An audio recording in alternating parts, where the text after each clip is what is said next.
You gain control of J.K. Rowling's Twitter account for a day. What unnecessary piece of information do you add to Harry Potter lore? I'm writing a new book. I'll make her add a lot more lore by bumping community expectations. Well, technically she is. Just not HP. She's currently writing a crime novel, which should have released last year. Buckbeak was a metaphor for Harry frequently entered the girls' dormitory. How did he defeat the staircases that turned into ramps? It's the most impenetrable security system ever invented. Just think. If only Gringotts had used ramp staircases. Harry doesn't have a left pinky toe. It was the only part of him hurt by the killing curse when he was a baby. And then all of us fan theorists will wonder why Lily didn't love his left pinky toe. Now that you mention it, why didn't Lily love the lightning bolt-shaped patch of skin on Harry's forehead? Hagrid's dog Fluffy and Mrs. Norris were lovers. Not sure if you actually mean Fluffy, the giant three-headed dog, or Fang, Hagrid's actual pet dog. I don't think I could top the post she made about wizards disappearing their poo with magic before muggles invented toilets. We know they were apparating it from the inside. Where it landed, nobody knows. But it probably gained sentience and mutated into a creature that only Hagrid could love. Muggle orphanages know about magic, and when an orphan shows magical prowess they phone the Ministry of Magic for pickup and leave the baby outside. The ministry hasn't figured out how voicemail works and never come to pick up the children. Well, this explains why the White Walkers keep sparing the orphanages. I'd clarify that Dumbledore wasn't really gay.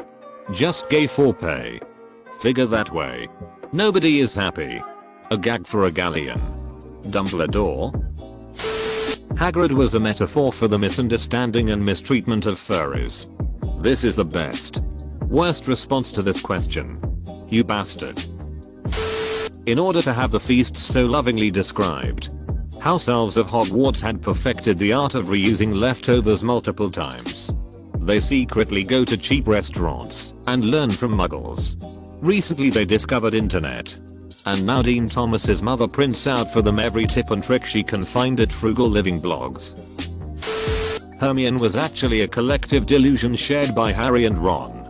And Crumb went with it because he's hugely unstable. Voldemort was voluntarily circumcised at the age of 18. His reasoning is that snakes don't have hoods. The protagonist was actually the flying car and everything after is just epilogue. Harry Potter is Cars 3. Carrot carrot KACHOW carrot carrot. Expecto Petroleum. The My Immortal fanfic is now 100% canon. Thank you. J. K. R. The preps will not be happy about this. The goblins at Gringotts don't have children. They just randomly split one day during a mitosis-like process and then go about their days. Their suits are part of this process. My amazing so. I mean, goblins are really weird, so I'm not surprised. The sock that freed Dobby was actually a Potter family heirloom, having been worn by Bobby Charlton in the 1966 FIFA World Cup final. The Potters were very quiet about how they came to acquire it. For some strange reason. This one is my favorite of all. Also, why do you need two sheds? After Book 2 and the Polyjuice experiments, Ron and Hermione permanently switched places. Blimey. Hermione. Professor Snape was a single mother. Apostrophe. Hermione's in a wheelchair. Voldemort doesn't have a butthole after resurrection. He's like a smooth Ken doll down there. Voldemort's parents were anti-vaxxers. That wouldn't rile anyone up. Now if you said that Ron and Hermione were anti-vaccination, that most people don't play beyond their early 20s because they develop Quidditch asshole. Every so often a player has to retire because a snitch goes somewhere where you don't usually want a vibrating golden orb. And frankly there's no returning from that ignominy. How Hermione really loved pegging Ron after they got married. I'd allow it. I would 100% post that meme. J. K. Rowling reveals that you, the reader, were gay all along. But besides that, I would talk about the required procedure behind the pre-plumbing shitting wherever you want then making it disappear thing. Also, WTFJKR. Why couldn't they have had magical outhouses? Why did it have to get weird? Or here's a novel idea, non-magical outhouses? Even with magic I don't understand why crapping into a bucket in the closet seemed less savory than crapping in your pants or on the floor. That the Queen of England is a living horcrux and that's why she just won't die. Edit. Oh. Shiny. Thanks. Okay, this one is the best. She made herself a horcrux as well as Prince Philip, and she is now the most powerful witch in all of Europe. Harry put his name in the Goblet of Fire, and the portion of Voldemort's soul in him allowed him to do so, because it was old enough. Ron is adopted, and dyes his hair. Edit. Thanks for the gold. Kind stranger. Molly sneaks into his room at night to maintain the spell that keeps him ginger. Voldemort's penises also have snake-slit noses. Penises. Cursed. All of the really batshit information. Nagini being a cursed Korean lady. The vanishing shits. The whole cursed child play. All of that was just a Quibbler article. Ozzy no love good. You endearing fruitcake. Nagini being a cursed Korean lady. Oh. The reason Dumbledore didn't bring back Harry's parents with the time turner is because Dumbledore always wanted a son of his own. But then changed his mind a few years later and dumped him at the Dursleys. There's a solid book that could be written about Dumbledore's attempts to defeat Voldemort through time travel. In the end, he had to choose to sacrifice his own life to make sure it happened. Fred and George Weasley switched places during the Battle of Hogwarts.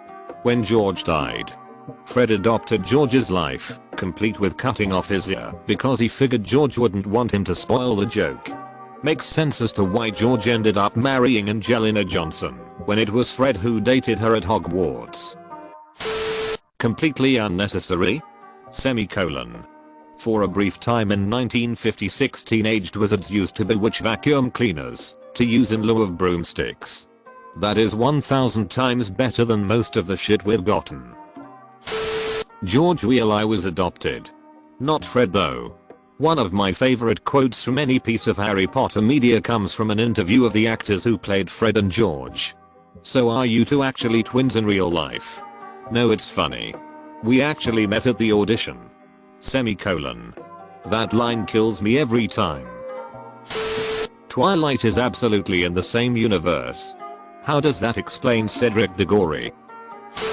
At the time of bringing his kids to platform 9 3/4 at the end of the 7th book, Harry is out on bail for wizard tax evasion due to hiring Percy as his accountant.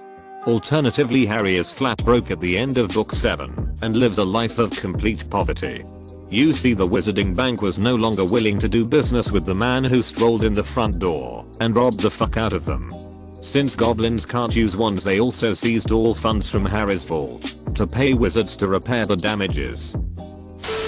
Hagrid tried Foe and didn't really care for it. This is so delightfully pointless. I love it. The Loch Ness Monster is someone who tried Polyjuice Potion with basilisk DNA. Actually, the Fantastic Beasts and Where to Find Them textbook from the Hogwarts library set, not the screenplay, specifies that the Loch Ness Monster was a Kelpie, I think. It may have been one of the other creatures. Hogwarts in the 60s was a drug-fueled Technicolor dancing orgy every night, and the only reason it doesn't come up more often is because not a lot of people clearly remember it. That must be when Dumbledore made the switch from sharp-looking suits to colorful flowy robes. That the cauldron Voldemort was rebirthed in during Goblet of Fire used to belong to Horace Slughorn. It was gifted to his favorite student, Tom Riddle, the year Riddle left Hogwarts. That's a perfectly reasonable piece of info, though. Moaning Myrtle was masturbating in the bathroom when she dies, hence the name Moaning Myrtle. She was reported as crying, based on what an ignorant first year claimed. Explains why she's incredibly horny for the guys. I actually always envisioned Dumbledore aggressively asking Harry, maybe even yelling, if he put his name in the Goblet of Fire. The Riddidire Putierna mean the Goblet of Fire? Dumbledore asked calmly. Snape was a stamp collector. This is the real reason James Potter bullied him. It was really him, and not the Weasleys who wrote and mailed the letter inviting him to the Quidditch World Cup. All those stamps on the envelope were his way getting back at James. Harry pronounces it Jif. Not Jif. G as in Jif. I'd double down and declare that some of the older teachers at Hogwarts would forget they were supposed to use toilets now. So occasionally they just drop trow and urinate in front of everyone. NOOOO. When you're using the invisible cloak, you're not actually invisible, you're naked. They just choose to ignore you as to not make things awkward. That explains why Fudge and Malfoy send Hagrid straight to Azkaban without a trial in Book 2 when they walk into Hagrid's hut while Harry and Ron are hiding. Teenage wizards would jack off in front of the hottest moving paintings. I'm just now realizing the potential market for porn magazines at Hogwarts. All Hogwarts students are required to take a sex ed course. The teacher? Hagrid. Okay, now some needs to do a fanfic where Hagrid teaches sex ed. I don't mean an NC-17 thing either, I mean a legitimate humorous story. There is a Wizarding World version of Magic: The Gathering called Muggles, The Congregation. Edit. Thanks for the gold, kind stranger. I'll tap 3 to play my Plane Walker. Gavin the accountant triggering the effect of my Derek from hours, adding 1+1/+1 counter to every office worker on the battlefield. I end my turn. Edit. Okay. Who the fuck played Guild? That card was banned from Standard during the Bronze Age expansion. Edit 2. I fully endorse the Discord server someone posted in reply to my comment. Make the fan theory that the surviving Weasley twin becomes the Gene Wilder Willy Wonka later in life. And that leads to the whole Willy Wonka is a prequel to Snowpiercer theory. Underneath the robe, Professor McGonagall is actually 2 twin dwarfs standing on each other's shoulders. They take turns being on top so the other doesn't get tired. I would like 1 alcohol please. Neville Longbottom has a 30.5cm cock. It balances out the weight from his long bottom obviously. Harry's favorite finger, for no particular reason, is his left index finger. Also, inexplicably, that's Ginny's as well. Snape was an Evinrude. Edit. Holy shit. This blew up. Thank you for the gilding. There are dozens of them. There's a witch writer called K.J. Loring famous for her Muggle book series Harold Rogers, where the protagonist engages in wacky Muggle adventures. Edit. 48 embarks notices, and not 1 Hogwarts letter. With sidekicks Roberta Beasley and Herman Danger. Harry was born with a 3rd testicle. Ron likes to take all his clothes off when he poops. Oddly enough, I have a friend who's been compared to Ron many times who also does this. Hermione dresses up as a cat girl for Ron, who developed a thing for it before they were dating. And Hermione gets inspiration for her numerous dedicated costumes and such from Hentai, which is why she works tirelessly to keep Ron intimidated by computers and the internet. Fred came back as a ghost. The Sorting Hat was %100 unnecessary for class distribution. Its primary purpose was to get rid of head lice. I've got a secret affliction. Harry. Potter Puppet Pals is now canon. #ITSAPIPEBOMB. Ron grew up to become Ed Sheeran. The composition of the wand means nothing. A wizard could use a plastic drinking straw and it would work just fine. As long as they expect it to work. What happens when plastic straws are banned? Buckbeak is an animagus who is fully intelligent and capable of turning back into a human at any time. But doesn't because it's his fetish. I love this, because he was so committed he let himself be executed in the original timeline. Harry wakes up in Hogwarts and everyone is gone for Christmas vacation, when he has to defend the school from being robbed by Joe Pesci and Daniel Stern. Edit. Silver? Damn. Thanks Yao. D. Dudley Dursley has a muggle-born daughter. She gets her Hogwarts letter and Dudley reconnects with Harry so he can learn about magic and be the opposite of his parents. If you enjoyed this video then hit the like button and subscribe if you'd like to see more future videos.